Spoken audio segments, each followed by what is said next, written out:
This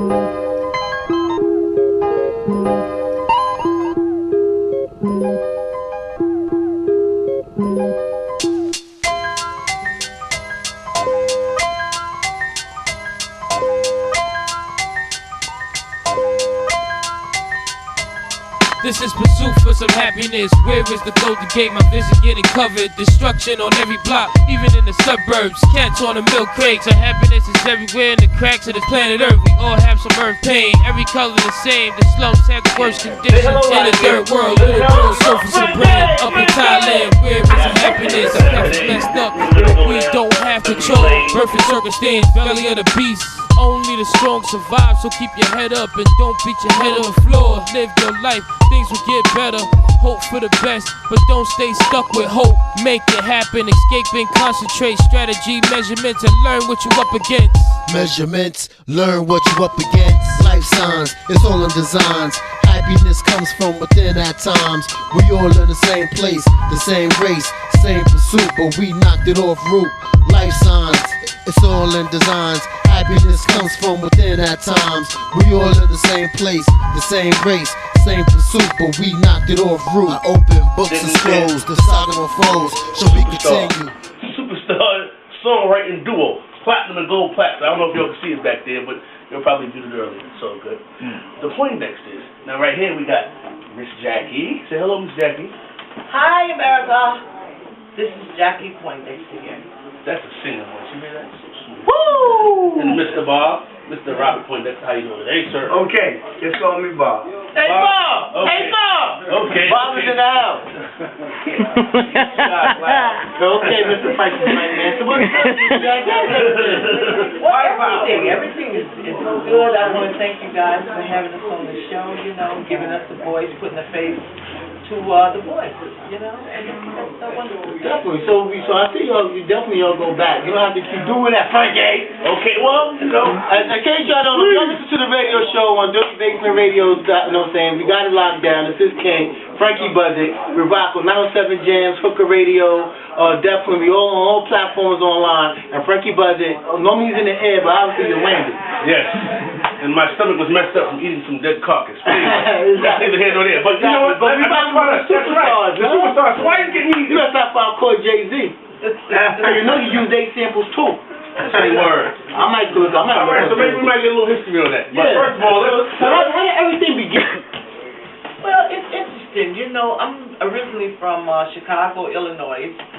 When I was about maybe 15, maybe 16 years old, you know, I used to write little love notes and poems, and that led to a passion. At that time, a small little demo company opened up. You know, at that time, the records weighed about 20 pounds each. So I went down to the studio and I recorded a song with my brother. It was a song called Mountain of Love. Mountain of Love. I mean, it was back in those days, okay? But eventually I worked my way to the Regal Theater, which was our version of the Apollo. And I was very fortunate enough to meet Jackie Wilson and one of his chief writers. His name was Alonzo Tucker. God bless his soul. He's dead now. But I sang some things. I used to carry my little black book with me everywhere with my songs in it. And I was very blessed that he saw something special in me. Was it the love note? Yeah, and eventually what happened was... You write love notes. Well, this is a little pre-Bob history, but my mom, you know, he came to the project. Oh, he wasn't right when you met me. Yeah, that's right. They were really interested enough. When you come to the projects in Chicago, you had to have a lot of heart, although they wasn't as bad as they are now.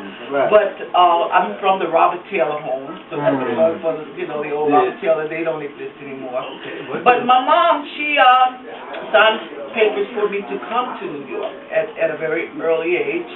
And so when I got to New York with Alonzo, what he did, he introduced me to the Poindexters. He told me that the Poindexters, which was Bobby, my husband, and Richard, and that's how we got together, really. The very first song that they started me on was a now famous song called Hypnotized. So a lot of people don't know that history, that I was the first to record. Right, because actually, because you recorded it first and then you sold the song anyway. Well, Bob, he'll tell you, a little bit about what happened. Mr. Ball. No, we didn't say hypnotized. Hypnotized was our record. Even on the one that Little Jones did, that's us singing background on it. Right. What they did was they took Jackie off. My voice is very immature. I was only like 16. Well, who knows? Who knows? It might have been. She didn't have enough cigarettes and whiskey. Yeah, that's what it is. The R&B singer needs cigarettes and whiskey. I'm sorry. I didn't mean to say that. But Franky! We raised hell. Y'all raised hell. We raised a lot of hell, man. Okay. You taking Jackie off the record? We didn't agree with the decision. We didn't agree with it. We argued, and then one day they called us in, and George Kirk. He was a big producer. Was the producer. And he said, I want you to hear something. We finished Hypnotized. I thought we were going to hear Jackie. Okay. And when he played it, it was great. Linda Jones. We were mad as hell, but she was the best singer that ever lived at the time, and probably still is. Besides Miss Jackie, of course. Well, I lost to a real pro, and I'm not ashamed. And there's nothing wrong with a pro. I'm not ashamed. And nothing wrong with to that. Yeah. I mean, if I lose to Michael Jackson, hey. Yeah, exactly. You try to dance off of Michael Jackson. Exactly. Well, not right now. Yeah, not right that now. was our first hit. But ironically, during that time we were sleeping on subways and sleeping on subways. We used to get a Bowery hotel down there for $1.25 a night. So it was all for the love then. It was all for the love of the music. Yeah. That was motivated you. To make those sacrifices. It was all for the love of music. Well, it wasn't for the love. Was it just because there wasn't really paying you just due on your publishing? Well, the royalty rate everything was different. When we first, just when we first started, when we first started, that was in the mid-60s. They wasn't paying nobody. Yeah. You didn't know nothing about race. This was way before their line. I grew up in Newsom Park Projects in Newport News, Virginia. We came here. We're the top local group in town, and we came here and won second place at the Apollo back in 1964. Way back in '64. So. And we caught the attention of Bobby Robinson, of Fire and Fury Records. He's the one that had Gladys Knight, Buster Brown. He owned a record shop on Kansas 125th Street. Everybody. So we put a lot of records. Oh, still there? Back when I still record shop. What's the name of it? Is it still Bobby Robinson on 125th?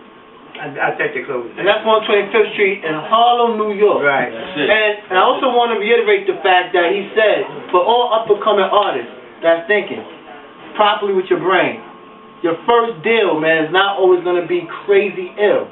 You normally get that jerk your first deal. I mean, even me being when I first came, my idols were Frank Lama.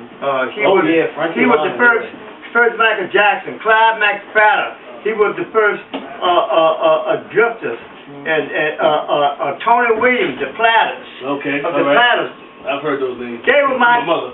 They were my idols. And when I came here, I went down to Broadway, man, and I saw these guys down there raggedy, broke. I used to point different entertainment out to me because I was young. Raggedy and broke. That's Frankie. That's man. I said, man, So, and they were supposed to have been shining at that time. They were